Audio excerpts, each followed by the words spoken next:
আসসালামু আলাইকুম।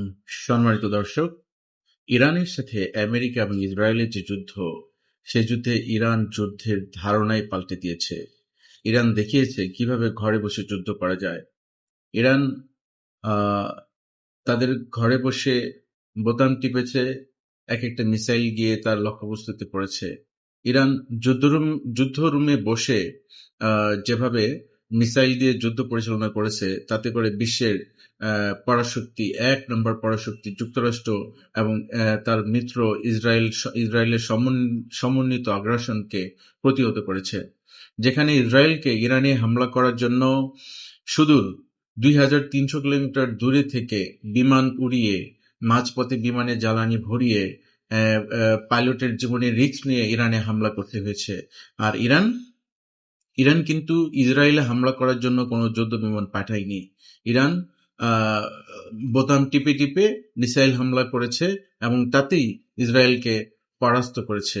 এবং ইরানি মিসাইলগুলো নিখুঁতভাবে এবং কার্যকরভাবে ইসরায়েলে হামলা করেছে। মিসাইল শক্তিতে ইরান বিশ্বসেরা।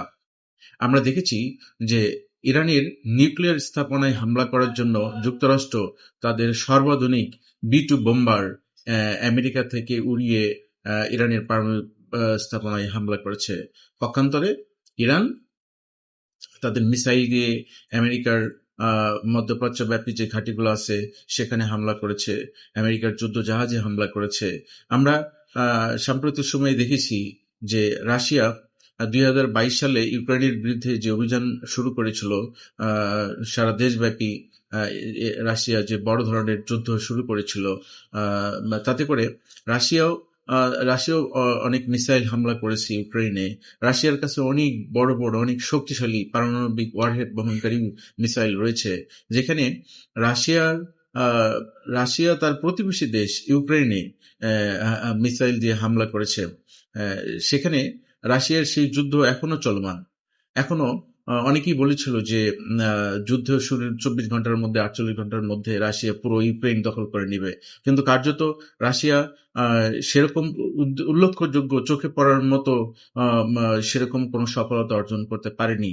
আমরা যদি রাশিয়ার শক্তি সামর্থ্যের কথা চিন্তা করি, সেই তুলনামূলকভাবে রাশিয়া সেরকম চোখে পড়ার মতো কোনো সফলতা অর্জন করতে পারেনি। পক্ষান্তরে ইরান সামরিকভাবে একটি তুলনামূলকভাবে দুর্বল দেশ। গ্লোবাল ফায়ার পাওয়ার র্যাঙ্কিংয়ে রাশিয়া এবং আমেরিকার থেকে অনেক নিচের সারিতে থাকা একটি দেশ দেখিয়েছে যে তাদের মিসাইল কত শক্তিশালী, এবং যুদ্ধের পুরো ধারণাই পাল্টে দিয়েছে যে ঘরে বসেও যুদ্ধ করা যায়। ইরান সেটি প্রমাণ করেছে।